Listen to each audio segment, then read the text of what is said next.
ಹಿಂದೆಂದೂ ಕಾಣದಂತಹ ಸುಂಟರ ಗಾಳಿಯೊಂದು ಬೆಳ್ತಂಗಡಿ ತಾಲೂಕಿನ ರೇಖ್ಯಾ ಗ್ರಾಮದ ನೆಲ್ಯಡ್ಕ ಪ್ರೌಢಶಾಲೆ ಪರಿಸರದಲ್ಲಿ ಅಪ್ಪಳಿಸಿದ್ದು, ಗಾಳಿಯ ರಭಸಕ್ಕೆ ವಿದ್ಯುತ್ ಕಂಬಗಳು ಮನೆಯ ಮೇಲೆ ಬಿದ್ದು ಅಪಾರ ನಷ್ಟ ಉಂಟಾಗಿದೆ.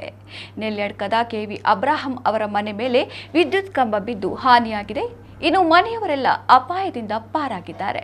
ಸಂಜೆ ವೇಳೆ ಪುತ್ತೂರು, ಸುಳ್ಯ, ಬೆಳ್ತಂಗಡಿ ಭಾಗದಲ್ಲಿ ಭಾರೀ ಮಳೆ ಉಂಟಾಗಿದೆ. ಇದರಲ್ಲಿ ಬೆಳ್ತಂಗಡಿ ಭಾಗದಲ್ಲಿ ಬಿರುಸಿನ ಗಾಳಿ ಮಳೆ ಬಂದಿದೆ. ರೇಖ್ಯಾ ಪರಿಸರದಲ್ಲಿ ಹಿಂದೆಂದೂ ಕಾಣದಂತಹ ಸುಂಟರ ಗಾಳಿ ಅಪ್ಪಳಿಸಿದ್ದು ಜನರು ಆತಂಕಗೊಂಡಿದ್ದರು.